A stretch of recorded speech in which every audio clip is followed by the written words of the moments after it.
જય શ્રી રામ દોસ્તો, રામાયણના નવા ટ્રેલરની ભવ્ય ઝલક સામે આવી રહી છે અને દર્શકોમાં તેને લઈને ભારે ઉત્સુકતા જોવા મળી રહી છે. ફિલ્મના શ્રી રામના પાત્રમાં રણબીર કપૂર જોવા મળશે મિત્રો, જ્યારે માતા સીતાના પાત્રમાં પલ્લવી જોવા મળે છે અને રાવણના પાત્રમાં યશનો લુક પણ ખૂબ જ ચર્ચામાં છે.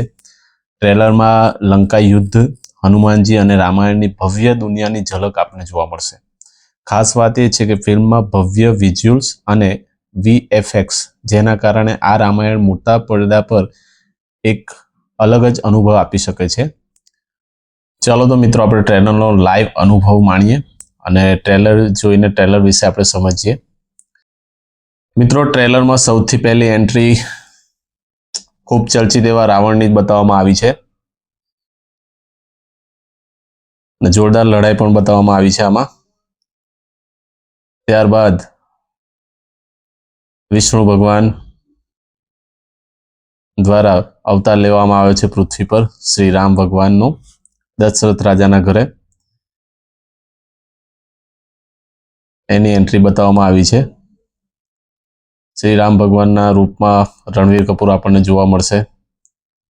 મહાન યોદ્ધા રામ ભગવાન હતા એ આ સમગ્ર વિડીયોમાં આપણને જોવા મળશે, ટ્રેલરમાં જોવા મળે છે.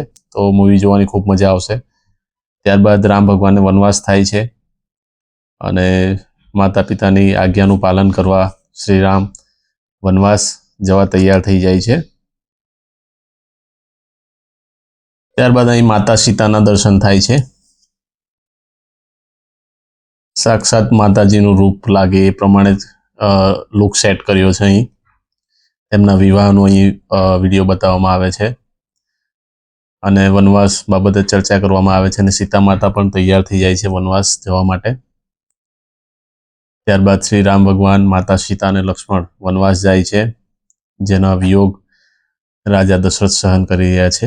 ત્યારબાદ વનમાં જાય છે ત્યારે શૂરપંખા આ બાજુ રામ ભગવાન તરફ મોહાઈ જાય છે અને ત્યારબાદ લક્ષ્મણ તેમનું નાક કાપી નાખે છે, જેથી રાવણ ખૂબ ગુસ્સે ભરાય છે અને રામ ભગવાન સાથે બદલો લેવા માટે વ્યૂહરચના ઘડે છે અને માતા સીતાનું અપહરણ કરે છે. અને રામ ભગવાન આ બાજુ સંકલ્પ લે છે કે ભલે 3 લોકનો રાજા હોય રાવણ, પણ હું પણ રામ છું, તેને 3 લોકો સામે હરાવીશ. અને ભયંકર યુદ્ધનું ટ્રેલરમાં જોવા મળે છે. તો મિત્રો વિચારી શકો છો કે મૂવી જોવાની ખૂબ મજા આવશે.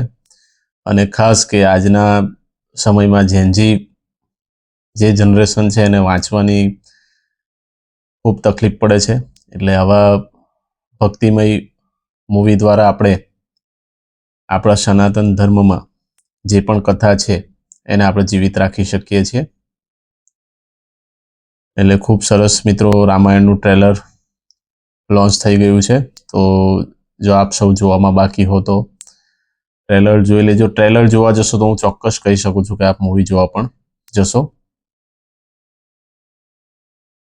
જો ખરેખર ટ્રેલર ગમ્યું હોય તો મિત્રો કોમેન્ટ કરવા વિનંતી, અને વિડીયોમાં જો નવા હોય તો ચેનલને સબસ્ક્રાઈબ કરજો. ઓકે મિત્રો, જય શ્રી રામ.